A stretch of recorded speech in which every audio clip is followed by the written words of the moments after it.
One nation one election माने घोर बेईमानी का जो है इंतजाम हो रहा है। One nation one election bill है, ये मध्यावधि चुनाव की संभावनाओं को ही पूरी तरह से एक प्रकार से खारिज करता है। जो सरकार बीजेपी की सरकार 4 स्टेट में एक साथ इलेक्शन नहीं करा सकती, दो दो करा रही है ताकि बेईमानी करे तो जो है वो दिखाई न पड़े, वो एक वन नेशन वन इलेक्शन कैसे कराएगी, यही हमारे लिए बड़ा संदेह का विषय है। आज जब ये बिल पेश किया गया संसद में तो कांग्रेस ने मत विभाजन की मांग की, जिसमें 269 सरकार के पक्ष में पड़ा और 198 विपक्ष में पड़ा।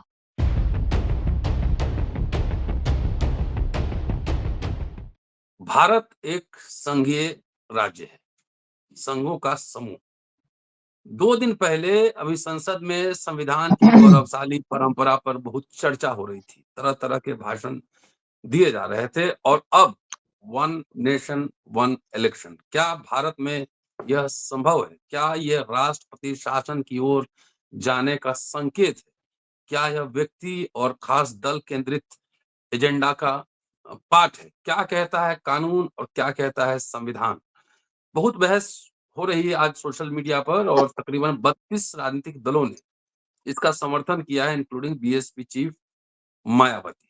15 पॉलिटिकल पार्टीज, कांग्रेस, ओवैसी, आम आदमी पार्टी, सपा इत्यादि ने इसका विरोध किया है कि यह संविधान विरोधी है। क्या है कानून, क्या कहता है, क्या है मामला, इस एपिसोड में यही समझने की कोशिश है। दोस्तों, रतनलाल बोल रहा हूं और आप देख रहे हैं अम्बेडकरनामा। वरिष्ठ पत्रकार, संपादक और वकील एडवोकेट जेपी सिंह साहब हमारे साथ इस एपिसोड में मौजूद हैं। उन्हीं से चर्चा करेंगे कि आखिर क्या कहता है संविधान और क्या कहता है कानून। स्वागत है सर। देखिए सर, ये एक देश एक चुनाव बिल जो है, जी। ये एक प्रकार का संविधान संशोधन और ये 2/3 बहुमत से प्राप्त पास होगा। आज जब ये बिल पेश किया गया संसद में तो कांग्रेस ने मत विभाजन की मांग की, जिसमें 269 सरकार के पक्ष में पड़ा और 198 विपक्ष में पड़ा। जबकि कई लोग विपक्ष में होने का दावा करते हैं, लेकिन उन्होंने भी जो है वो क्या कहते हैं सरकार के पक्ष में वो चले गए, जिसमें आपने बहन जी का भी नाम लिया और भी कुछ लोग हैं। तो 198 और 269 अब इसके में गुणात्मक अंतर नहीं आया तो लोकसभा से ही जो है अगर 2/3 बहुमत से पास होने की बात हुई तो लटक जाएगा। दूसरी बात, बहुत सी बातें सिद्धांत रूप से बहुत अच्छी लगती हैं और विशेष रूप से उन सब भ्रांत वर्गों को जो बिना शरीर हिलाए पब्लिक एक्सचेकर की बात करते हैं कि 5 किलो राशन दिया जा रहा है तो ये जनता के गाढ़े टैक्स से दिया जा रहा है, पब्लिक एक्सचेकर से दिया जा रहा है, सरकारी खजाने से दिया जा रहा है, जो गाढ़ी कमाई है लोगों की। लेकिन जो लाखों करोड़ रुपया कारपोरेट का माफ हो रहा है, उसके बारे में कभी वो जो है ड्राइंग रूम में कॉफी के प्याले में तूफान नहीं लाते। वन नेशन वन इलेक्शन के इलेक्शन में इतना खर्चा हो रहा है, सालों साल इलेक्शन है। आपने 2 इलेक्शन एक साथ देखा, हरियाणा और है ना जम्मू कश्मीर। जम्मू कश्मीर में मान लिए कि केंद्र शासित ही है, अभी पूरे राज्य का दर्जा नहीं मिला, वहां बीजेपी के हाथ से सत्ता निकल गई जो गवर्नर के माध्यम से चला रही। हरियाणा में भीड़ थी विपक्ष के साथ, वोट जो है वो निकला पता नहीं किसकी कृपा से, ईवीएम से वो सत्ता पक्ष में चला गया। आप चिल्लाते रहिए कि वोट में विसंगति है, गिनती में विसंगति है। इसके बाद फिर 2 स्टेट का इलेक्शन हुआ, जो सरकार बीजेपी की सरकार 4 स्टेट में एक साथ इलेक्शन नहीं करा सकती, दो दो करा रही है ताकि बेईमानी करे तो जो है वो दिखाई न पड़े, वो एक वन नेशन वन इलेक्शन कैसे कराएगी, यही हमारे लिए बड़ा संदेह का विषय है। लेकिन इसके साथ एक बात और भी है कि रिगिंग करेगी तो एक ही बार में हो जाएगी, ऐसे कई बार बार करना पड़ता है। दूसरी बात, सबसे पैसे वाली सबसे साधन संपन्न पार्टी आज की डेट में बीजेपी ही है। एक जमाना जनसंघ का था जब मैंने देखा था कि जो चुनाव में लोग बस्ता खुलता है ना हर पोलिंग बूथ के बाहर, हम्म वहां हमारे ही घर के बगल में एक स्कूल है जिसमें हम इस एरिया की पोलिंग है, और वहां तमाम दलों का बस्ता खुलता है और सबसे कमजोर बस्ते पर बैठने वालों के लिए जो दिन का भोजन दोपहर का आता था पहले, वो जनसंघ में चना लाई आता था। हम्म और अब जो इलेक्शन हो रहा है, आपका समझ लीजिए कि जब से अटल बिहारी वाजपेयी की सरकार बन गई, फिर मोदी जी की सरकार बन गई, अब से जो भोजन हो रहा है तो सबसे रिच जो है खाने का जो डिब्बा है उन लोगों को देने के लिए अब जो है वो बीजेपी में आ रहा है, बाकी लोगों का डब्बा गोल है। बहुत पार्टियों का तो बस्ता तक नहीं खुलता। हम्म देखने में आपको इतनी पार्टियां दिखाई पड़ रही हैं, और आप जब चुनाव में आके देखेंगे तो पता चला उत्तर प्रदेश में कि अधिकतम खुला तो बीजेपी का तो खुला ही, समाजवादी पार्टी का खुला, बसपा का खुला, कांग्रेस का। बाकी और कोई पार्टी कहीं दिखाई नहीं पड़ती। आप बता दें जिसका बस्ता खुला हो। और इन चार पार्टियों में सबसे रिच खाना इस समय बीजेपी का आता है, मतलब पैसे के मामले। अब जब एक साथ इलेक्शन होगा और पैसा चाहिए, तो एक प्रकाश झा की पिक्चर आई थी राजनीति। हम्म राजनीति में एक परिवार का बंटवारा हो गया, पार्टी पर जो है एक ग्रुप ने कब्जा कर लिया, दूसरे ग्रुप को जो है वो क्या कहते हैं पैदल कर दिया, दूसरे ग्रुप ने पैरेलल पार्टी बनाई। और उसमें जो डायलॉग है जिसने कब्जा कर लिया कि सारा खाता सीज करवा दो, सारा पैसा जो है वो कर दो, ताकि साले एक एक पैसे के लिए तरस के रह जाएं। तो इसी तरह हम्म इस चुनाव में जो पिछला हुआ था उसमें जो है कांग्रेस पार्टी के साथ हुआ कि उनका जो इधर उधर से जो चंदा भी आया उसको भी जो है उन्होंने टैक्स के रूप में कन्फिस्केट कर लिया, मैंने जब्त कर लिया कि मैंने एक एक पैसे के लिए तरस जाएं। इसके बावजूद 240 से ये 41 नहीं हुए। ये तो विपक्ष के और दल्ले दलों की कृपा है जिनकी वजह से जो है ये सरकार बना रहे, सरकार चला रहे। हम्म तो ऐसी परिस्थिति में वन नेशन वन इलेक्शन, और उस पर से क्या कि अब ये सफलीभूत होगा 2034 में। अभी आपने सब सीए और पता नहीं क्या क्या सब जो है सुना, आंदोलन हुआ, ये हुआ वो हुआ, अभी तक जो पास हुआ वो लागू नहीं हुआ। सीए पता नहीं कौन सी तिथि में लागू होगा। अभी जो वक्फ बिल था वो अभी जो है उस सेलेक्ट कमेटी के ही पास है, अभी उस पर भी लागू नहीं हुआ, क्योंकि उसमें भी इनको जो है वो मुस्लिम वोट बैंक को देखते हुए जदयू और जो है चंद्रबाबू नायडू के रिजर्वेशन है। इसी तरह वन नेशन वन इलेक्शन का भी जो इस तरह का मामला है, ये सिद्धांत रूप में या दिखाने के लिए कि हम जो कहते हैं करते हैं के आधार पर ये सब जो है वो है, और ये सब भी एक पब्लिक गिमिक है। हम्म ये काम कांग्रेस नहीं करती थी कि मतलब जो चीज लागू ना हो सके, जो चीज वो ना हो सके उसको जबरदस्ती पार्लियामेंट में पास करा के उन्होंने साहबानों बिल पर लोग विरोध करते रहे, डंके की चोट पर उसको पेश किया, पास कराया, लागू किया। हम्म पीपी सिंह ने आरक्षण को लागू किया। इंदिरा गांधी के समय से मंडल की रिपोर्ट आगे रखी हुई थी। इसके बाद आपके क्या कहते हैं मनमोहन सिंह के राज में आपके जो है तत्कालीन human resource development minister Arjun Singh, वो भी कांग्रेसी, कांग्रेस डोमिनेटेड सरकार, उसमें उन्होंने जो है वो शिक्षा संस्थानों में भी आरक्षण लागू किया। जी बीपी सिंह के समय में था कि प्रमोशन में आरक्षण को सुप्रीम कोर्ट ने स्ट्रक डाउन कर दिया था, तो बीजेपी कभी उन्होंने उसको जो है फिर से लागू करने की दृष्टता या कोशिश नहीं की।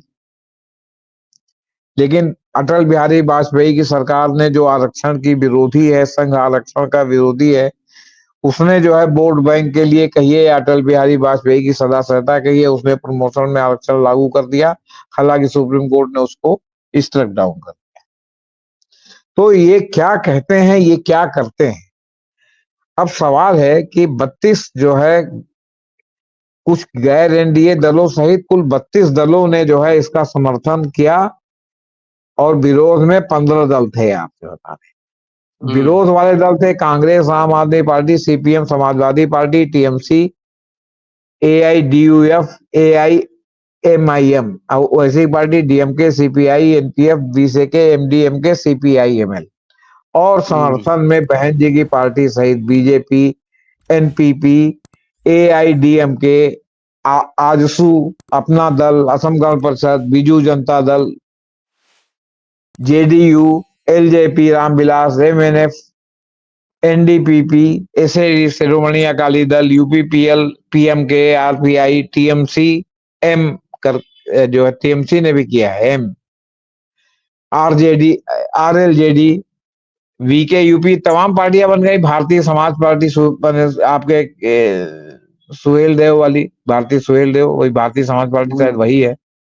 GNLF, HAM, मांझी की पार्टी, शिवसेना, शिवसेना जो सिंधे वाली है, आपके NCP, अजीत पवार वाली, DPAP, SKM, IMKM, IPFT, JSS, RLJ, SP, NMGP, Nishad party, YSR Congress, Jagan Mohan Reddy. अब देखिए, TDP के चंद्रबाबू नायडू और जगन मोहन रेड्डी दोनों जो है वो ED, CBI जांच वगैरह वगैरह से डरते हैं, बल्कि चंद्रबाबू नायडू को तो जगन मोहन रेड्डी ने जेल भी भेज दिया।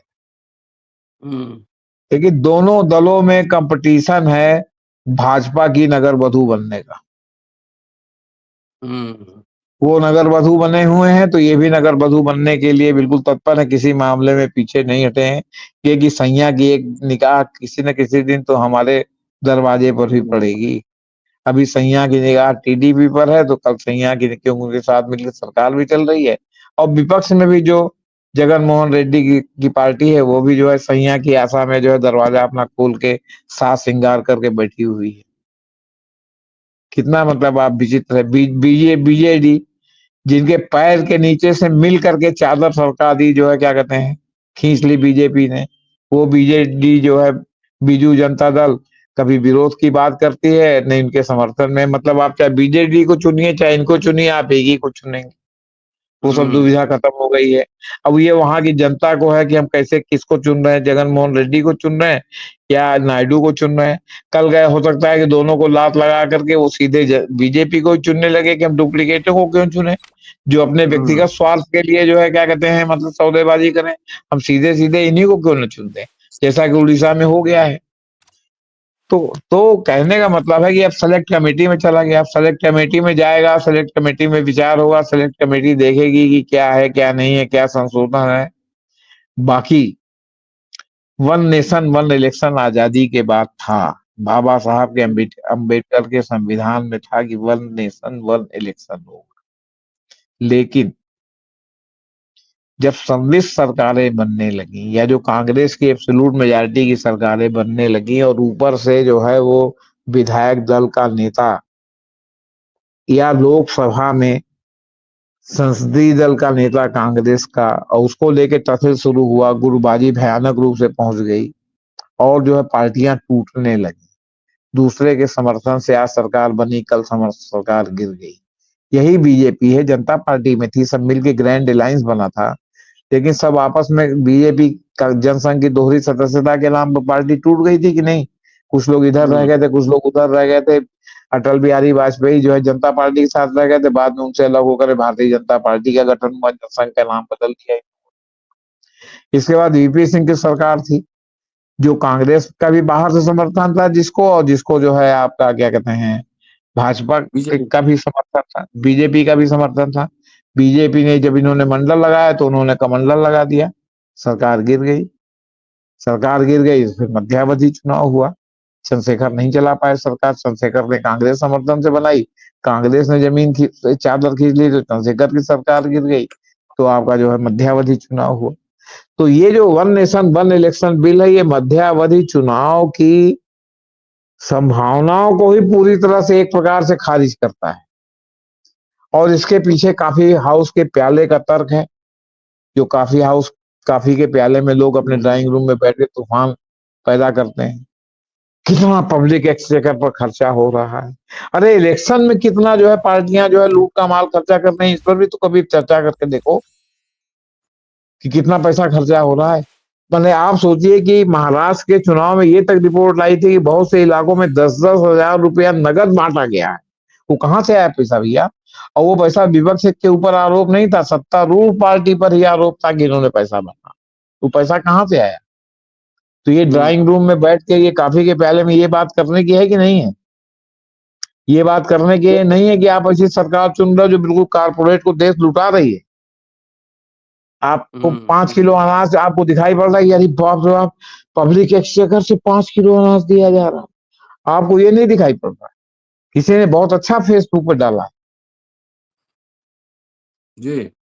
आप गाड़ी खरीदते हैं तो गाड़ी खरीदने के पहले आप इनकम टैक्स पे ही हैं, तभी आप गाड़ी खरीदते हैं, क्योंकि उसमें सब आजकल आपका पैन कार्ड और सब लगता है। बैंक से फाइनेंस भी होता है तो देखते हैं कि आपकी कितनी इनकम है, उसके लिए भी इनकम टैक्स रिटर्न वो देखते हैं कि आप कितने का रिटर्न भरते हैं, आप पैसा दे पाएंगे कि नहीं दे पाएंगे। तो आप टैक्स देते हैं, इनकम टैक्स। फिर आप गाड़ी खरीदते हैं तो गाड़ी पर जो टैक्स है वो अलग से देते हैं। फिर आप पेट्रोल या डीजल भरवाते हैं तो पेट्रोल और डीजल पर जो टैक्स है प्लस राज्यों का सेस है, आपका भी सेस है, इसका सेस इतना तो उसका सेस इतना पर लीटर, वो सारा जब देते हैं तब आप जो है गाड़ी में डीजल तेल भरवाते हैं। इसके अलावा गाड़ी का जब आप रजिस्ट्रेशन कराते हैं तो एक साथ आप टैक्स भरते हैं 15 साल का, उसमें भी दुनिया भर का आप रोड टैक्स भरते हैं, जो पहले रोड टैक्स 7 साल लिया जाता था। इसके बाद जब आप गाड़ी घर से निकालते हैं और गलती से नेशनल हाईवे पर चले गए, हाई स्टेट हाईवे पर, तो वहां का टोल टैक्स आप अलग देते हैं। चलिए इतना आपने दिया, और देने के बाद जब आपकी गाड़ी चलती है तो आपके पुलिस के निकम्मेपन के कारण उसके थाने के सामने जाम लगता है, थाने के सामने, चौकी के सामने। सड़क पर थाना और चौकी इसलिए बनाई जाती है ताकि मुतवातिर जो है वो क्या कहते हैं, थाना चौकी में वसूली होती रहे गाड़ी जाने वाली गाड़ी, ज्यादा उसके लिए ड्यूटी लगा के प्रयास न करना। और वो थाने जो है पूरे भारतवर्ष में बहुत ही कमाऊ और बहुत ही बिकाऊ माने जाते हैं। बिकाऊ का मतलब कि जो कप्तान, पुलिस कप्तान या जो आपका पुलिस कमिश्नर है जिले का, जो बेचता है थानेदारी, उसको जो है पूरा माल मिलता है, नीचे से ऊपर तक पैसा जाता है, उसमें कोई मतलब वो सब बड़े ईमानदारी से, जो बेईमानी का काम बहुत ईमानदारी से होता है। जी। तो वो रखा जाता है वहां थाने के सामने। अगर जाम लग गया तो जाम हटवाने की जिम्मेदारी किसकी है? और फिर आपकी गाड़ी उसमें फंस गई, 2 घंटे की जगह 6 घंटे तक फंसी रही, आप बार बार गाड़ी स्टार्ट कर रहे हैं, जरा सा आगे बढ़ी फिर किया, आपका पेट्रोल और डीजल जल रहा, मतलब नेशनल लॉस भी हो रहा है। तो आपकी व्यवस्था इस तरह की है, तो उसमें आप वन नेशन वन इलेक्शन कराइए, कि रिगिंग करना हो तो एक ही बार में कर लीजिए। वो आप जो है आप तमिलनाडु में व्यस्त रहिए, हम हरियाणा लूट लेंगे। आप हरियाणा में व्यस्त रहिए, हम बंगाल लूट लेंगे। आप बंगाल में व्यस्त रहिए, हम असम और बिहार लूट लेंगे। कहने का मतलब हम इन के इन प्रकार 270 के नजदीक पहुंच जाएंगे संख्या में, और जब 270 के नजदीक पहुंच जाएंगे, ज्यादा पहुंच गए तो और अच्छी बात। और बाकी तो जो है तमाम सुहागनें तैयार होकर बैठी रहेंगी जो है हमें वरमाला डालने के लिए, वन नाइट स्टैंड। समझे आप? क्यों? क्योंकि अडानी अंबानी का थैला भी खुला हुआ है। जब जो है शिबू सोरेन को एक जमाने में केवल 40-40 लाख रुपया मिला था और उन्होंने मूर्खतापूर्ण ढंग से बैंक में जमा करा के तमाम मुकदमे झेले थे, अब तो भैया करोड़ों करोड़ों लेके लोग पलट जा रहे हैं और कोई जुम्बिश भी नहीं हो रही है। लोग जानते हैं कि ईडी, अब जगन मोहन रेड्डी हैं, अमेरिका में खुल गया कि 1650 करोड़ रुपया इनको, आपके क्या कहते हैं, सोलर एनर्जी के लिए अडानी कंपनी से इन लोग घूस मिला है। आज तक जांच हुई? ईडी गई जगनमोहन रेड्डी के यहाँ, उनके खातों की जांच की, उनके पार्टी के खातों की जांच की। क्या घूस लेके जो है, मान लीजिए अगर कोई व्यक्तिगत घूस नहीं लेता, पार्टी के लिए घूस लेता है, तो घूस है ना? जांच हुई उसकी? अमेरिका में अडानी का बाजा बज गया, लेकिन यहाँ जो है कुछ नहीं, क्योंकि भाई अडानी जो है प्रधानमंत्री के सबसे चहेते हैं। तो वन नेशन वन इलेक्शन, एक साथ एक ही बार में हमें जो करना होगा हम कर देंगे। जो कहते हैं ना कि कांग्रेस का सफाया होते होते उल्टा हो गया था, तो अब वो इस तरह जो है विपक्ष का ये सफाया कर दिया। जी क्या कानून क्या कहता है, रूल रेगुलेशन, नहीं, संविधान क्या कहता देखिए है? संविधान में तो है ना कि आप इलेक्शन है, इलेक्शन होने के बाद एक सरकार गिरी, तो अगर वहां चुनाव कराने का इंतजाम नहीं तो आप 2 बार में 6-6 महीने का राष्ट्रपति शासन लगा सकते हैं, फिर आपको चुनाव कराना ही पड़ेगा। आप अनिश्चित काल के लिए उसको नहीं टाल सकते। संविधान तो ये कह रहा है, उसी में तो संशोधन करना है। और उसके बाद जब सरकारें गिरने लगी नतीजा हुआ कि जो वन नेशन वन इलेक्शन की एकरूपता, क्योंकि जब सरकार चुनी जाती है तो 5 साल के लिए चुनी जाती है। इंडिविजुअल विधायक चुना जाता है तो जब जिस दिन वो दिवंगत हुआ तो शेष अवधि के लिए चुना जाता है। लेकिन अगर पूरी सरकार गिर जाती है और चुनाव की नौबत आती है तो वो शेष अवधि के लिए नहीं होती, वो पूरे 5 साल के लिए होती है। ये डेमोक्रेसी है, संविधान कहता है।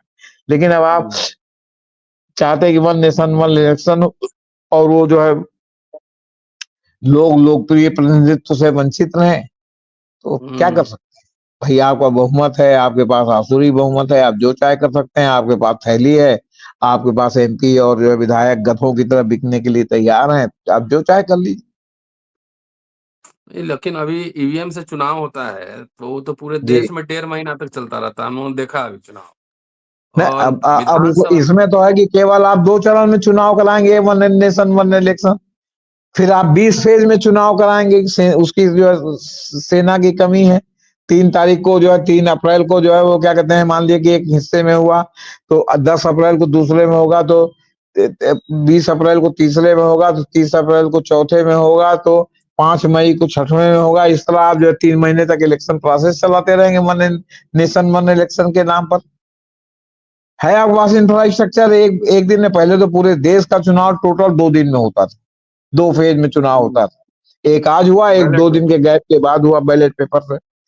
और अब तो आप जो है 7-7 फेज 8-8 फेज 9-9 फेज में इलेक्शन कराते हैं, ताकि हमारे सुयोग्य प्रधानमंत्री जी हर क्षेत्र में जाएं। यहाँ आपका जो है आपके दरियागंज में वोटिंग हो रही है, और दरियागंज के बगल में आपका जो है लाल किला है, वहां वोटिंग नहीं हो रही, तो लाल किला से जाके भाषण देंगे ताकि दरियागंज वाले भी सुने कि प्रधानमंत्री जी क्या कह रहे हैं, कौन सी बात उनकी रह गई थी यहाँ। वो वहां से कह रहे हैं कि ऐसा ही वोट मिलेगा तो हम जो है वो क्या कहते हैं, जिनके पास साइकिल है उनको स्कूटर दे देंगे, जिनके पास स्कूटर है उनको मोटरसाइकिल दे देंगे, जिनके पास मोटरसाइकिल है उनको बुलेट मोटरसाइकिल दे देंगे, और जिनके पास बुलेट मोटरसाइकिल है उनको कार दे देंगे। हम्म, जी। एक बात है सर, कई जी। बार हम लोग बात करते हैं कि कभी संविधान खत्म करने की घोषणा नहीं होगी। संविधान खत्म होने का मतलब है संवैधानिक प्रावधान को खत्म कर देना। तो बहुत सारे ऐसे डिसीजंस आए हैं। इलेक्शन कमीशन किस तरह से काम कर रहा है वो देख ही रहे हैं। चाहे 370 का मसला हो, वक्फ बोर्ड का हो, चाहे नहीं, सीए एनआरसी का नहीं, मसला अब हो। आप ये देखिए, देखिए आप जो कह रहे हो सब ठीक है, लेकिन अभी नए कानून में जो विधेयक में जो मूल प्रावधान है उसको जो एक लाइन में सुन लीजिए, बहुत इंपॉर्टेंट है। जी, जी। यदि किसी राज्य या संसदीय विधानसभा का कार्यकाल 5 वर्ष से पहले समाप्त हो जाता है, जो हमने कहा ना फिर हुँ, 5 साल के लिए चुनी जाती है, अब वो 5 साल के लिए मध्यावधि चुनाव में नहीं चुनी जाएगी। अब अगर 1 साल बचा है तो 1 साल के लिए, 1.5 साल बचा है तो 1.5 साल के लिए, 2 साल बचा है तो 2 साल के लिए ही चुनी जाएगी।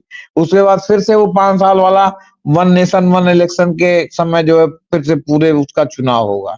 ऐसे ही आपका जो है, अरे आप ठीक है, आप अगर ये सुधार कर ही रहे कि वन नेशन वन इलेक्शन होना चाहिए, तो आप स्टेट फंडिंग आप इलेक्शन भी कर दीजिए, हुँ, उसमें भी सुधार कीजिए।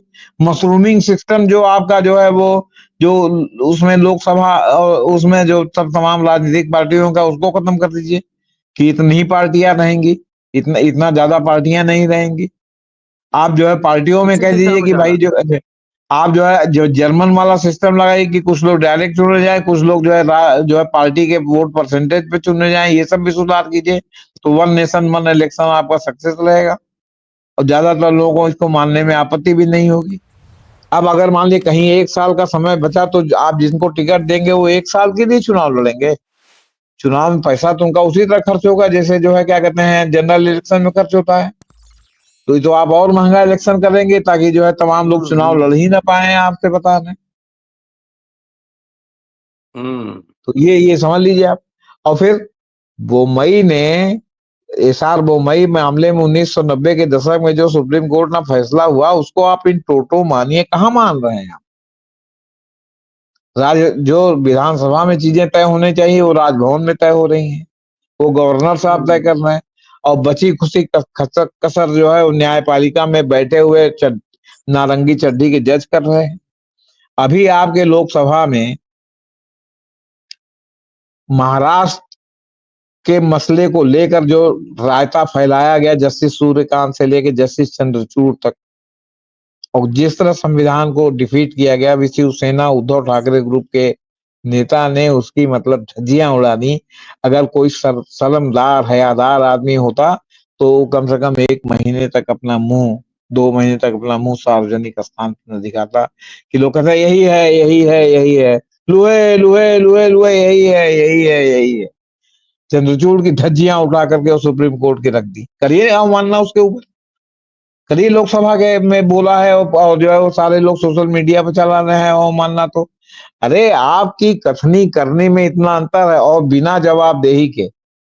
हमारी जवाबदेही है, हम आपके चैनल पर बोल रहे हैं, आपकी जवाबदेही आप चैनल संचालित कर रहे हैं, लेकिन प्रधानमंत्री, गृह मंत्री, रक्षा मंत्री, इनकी कोई जवाबदेही नहीं। क्यों? क्योंकि संसद में जो स्पीकर की कुर्सी पर आपका हिज मास्टर वाइस बैठा रखा है आपने, चाहे इधर का स्पीकर हो, चाहे उधर का स्पीकर हो, चाहे उधर का डिप्टी स्पीकर राज्यसभा, आप कुछ भी झूठ बोलिए, दूसरा बोलेगा उसको जो है वो क्या कहते हैं, संसदीय कार्रवाई से बाहर करेगा, सत्य बोलेगा तो। और आप झूठ बोलिए तो आपके ऊपर कोई कार्रवाई। और आपका इतना असली बहुमत है कि आपके खिलाफ विशेषाधिकार प्रस्ताव भी अगर कोई देना चाहे तो दे, तो स्वीकार नहीं होगा। और अगर गलती से स्वीकार हो गया तो आप जो है क्या कहते हैं, उस पर कुछ हो नहीं पाएगा, क्योंकि आपका असली बहुमत है, वहां कोई व्हिप जारी हो जाएगा। और व्हिप जारी होने का मतलब हुआ कि आप जो है क्या कहते हैं, मतलब आप समझिए कि जो पार्टी लाइन है उसके अलावा आप स्वतंत्र विचार नहीं रखते। डेमोक्रेसी, जिस इंग्लैंड से आपने डेमोक्रेसी लिया है, उस इंग्लैंड में जाके देखिए, अपने बिल को अपने ही पार्टी के सांसद हरा देते हैं, डिफीट करा देते हैं, अगर वो जो है क्या कहते हैं जन भावना के अनुकूल नहीं है तो ये सब स्थिति है सर। इसमें वन नेशन वन इलेक्शन माने घोर बेईमानी का जो है इंतजाम हो रहा है। मिला जुला के ओवरऑल किस दिशा में जा रहा है देश? देश जो है तानाशाही की ओर जा रहा है सर। जो अभी आपका जो घोषित इमरजेंसी 10 साल की है, वो उसने वो भी कहा शिवसेना सांसद ने कि, कांग्रेस के सांसद अभिषेक मनु सिंघवी ने भी कहा राज्यसभा में कि भाई आप वो लोग कहे इमरजेंसी बोलिए, इमरजेंसी पे बोलिए। उन्होंने कहा इमरजेंसी गलत थी, उसमें कुछ गलती हुई, हम उसको स्वीकार करते हैं, लेकिन वो तो 18 महीने की थी। उसके बाद चुनाव हुआ, चुनाव में जनता पार्टी जीती और जनता पार्टी सरकार नहीं चला पाई। 2 ही साल 2.5 साल में इंदिरा गांधी फिर थम्पिंग मेजॉरिटी से वापस आ गई। सारी इमरजेंसी इमरजेंसी को तो उसी समय जनता ने खत्म कर दिया। लेकिन आप तो 10 साल से इमरजेंसी चला रहे हैं, घोषित इमरजेंसी, और उससे भी खराब स्थिति है। यही शिवसेना वाले एमपी ने भी कहा कि 10 साल से आप जो है इमरजेंसी चला रहे, जिसको चाहे तंगवा दीजिए, जिसके चाहे घर पर ईडी भेजवा दीजिए। इमरजेंसी नहीं है तो क्या है जी। एकदम। चलिए शुक्रिया सर, बहुत शानदार बातचीत के लिए। और देश किस तरफ जा रहा है जरा सोचिए। संस्थाएं, इंस्टीट्यूशंस जितने हैं वो खास पार्टी और दल के लिए काम करती है, और बाकियों का जो हाल है आपके सामने। संविधान खत्म होने का मतलब नहीं है कि घोषणा कर दी जाएगी। चुनाव के समय बीजेपी के नेता कह भी रहे थे कि 400 पार इसलिए चाहिए, संविधान बदलना है। घोषणा नहीं होगी, लेकिन संविधान के जो फंडामेंटल प्रिंसिपल्स हैं, जो सिद्धांत हैं, उसको इररिलेवेंट बना दें, उसको हटा दें, संविधान अपने आप में खत्म हो जाएगी। बाबा साहब ने कहा था संविधान सभा में आखिरी बार जब भाषण देते हुए कि कोई भी संविधान अच्छा या बुरा नहीं होता, लोग हैं, उनकी प्रकृति कैसी है उसके हिसाब से संविधान का स्वरूप तय होता है। अगर आदमी अच्छा हो और संविधान ठीक न हो तो भी संविधान अच्छा होगा, और संविधान कितना भी अच्छा हो, उसको चलाने वाला व्यक्ति ठीक नहीं हो तो संविधान बुरा ही साबित होगा। शुक्रिया, देखते रहिए अम्बेडकर नाम। थैंक यू सर जी। नहीं, एक बात मैं कहना चाहता हूँ, जी जी जी यहाँ आप इंदिरा गांधी के आपातकाल को लेके देखिए। जी। इंदिरा गांधी ने आपातकाल लगाया। बहुत लोगों की निगाह में आपातकाल बहुत खराब है, और मेरी निगाह में भी आपातकाल इसलिए खराब है क्योंकि लोकतांत्रिक अधिकारों को कुचला गया। लेकिन 18 महीने बाद आपातकाल इंदिरा गांधी ने समाप्त कर दिया, और समाप्त करने के बाद चुनाव हुआ। चुनाव में हुआ कि इंदिरा गांधी सत्ता नहीं सौंपेंगी, लेकिन जनता पार्टी की सरकार बन गई। इंदिरा गांधी ने शांतिपूर्ण ढंग से सत्ता सौंप दी, आप नहीं चला पाए। सन 77 में चुनाव हुआ, आप 79 में आपकी सरकार गिर, दो सरकार गिर गई। आप मैंने चरण सिंह भी बिना पार्लियामेंट फेस किए प्रधानमंत्री बन गए थे, और जो है आपके क्या कहते हैं, इधर मुरारजी देसाई भी बन गए थे, नहीं चरण सिंह, हाँ हाँ, बन गए थे, दोहरी मेंबरशिप गिर गई, लेकिन फिर चुनाव हुआ और इंदिरा गांधी आ गई। लेकिन क्या इंदिरा गांधी ने आने के बाद जिस इमरजेंसी में इन्होंने संविधान संशोधन करके बहुत से उसको निरस्त कर दिया था, आपातकाल लगाने के आधार को निरस्त कर दिया था। मुझे अभिषेक मनु सिंघवी की राज्यसभा में एक बात बहुत पसंद आई, जब उन्होंने कहा कि आपातकाल में जाती हुई ये गलत था, लेकिन आपातकाल संवैधानिक प्रावधानों के अनुरूप लगाया गया था उस समय, जो संवैधानिक प्रावधान थे। और अभी आप उसके बाद जब जनता, उन्होंने नाम नहीं लिया, लेकिन जब जनता पार्टी की सरकार ने इस तरह कह दिया कि बाहरी हमले के अलावा आपातकाल नहीं लग सकता, तो अभी तो अघोषित आपातकाल लगाया गया। तो इंदिरा गांधी तो इतनी डेमोक्रेट थी कि जो आपातकाल लगाने वाली थी, जब दोबारा सत्ता में आ गई, तो जो संविधान में संशोधन करके जनता पार्टी ने उसको हटाया था, उसको जो है इंदिरा गांधी ने दोबारा नहीं, जो है वो क्या कहते हैं, लोकसभा से पुनर्जीवित कराया, जबकि वो करा सकती थी। इसके लिए इंदिरा गांधी को बधाई दिया जाना चाहिए कि उन्होंने दोबारा सत्ता में आने के बाद जो पुरानी गलती थी उसको फिर से दोहराया नहीं, या दोहराने की कोशिश नहीं किया, उसके बारे में एक शब्द कुछ कहा नहीं। आप तो जो कहते हैं सर्वथा उसके विपरीत कहते हैं। इतना घोर दक्षिणपंथी शासन है कि 5 किलो अनाज पर आप 80 करोड़ को चला रहे हैं, और कहते हैं 80 करोड़ को 5 किलो अनाज देते हैं, और ट्रिपल डिजिट की कितनी इकोनॉमी होने वाली है। भाई ट्रिपल डिजिट क्या इकोनॉमी है? आप जो है 100 रुपए की चीज को 5, हाँ 5 ट्रिलियन, तो आप जो है वो 5 गुना महंगा कर दीजिए, सबकी 5 गुना तनख्वाह कर दीजिए, 5 गुना महंगा कर दीजिए, सब चीज 5 गुना कर दीजिए, तो 5 ट्रिलियन तो हो ही जाएगी। 1 ट्रिलियन जो है की जगह 5 ट्रिलियन। ऐसा थोड़ी है कि उसके बाद जो है जो आम आदमी है उसको 5 ट्रिलियन के हिसाब से जो है पैसा मिलेगा और उसका पैसा बाकी वाला बचेगा। वो उस समय भी हैंड टू माउथ रहेगा, उस समय भी वो 5 किलो अनाज के लिए जो है क्या कहते हैं, लाइन में खड़ा रहेगा, वो हाशिए पर ही रहेगा आपके पास। जी जी चलिए, शुक्रिया सर, बहुत शानदार बातचीत के लिए, और दोस्तों देखते रहिए अम्बेडकर। Thank you sir.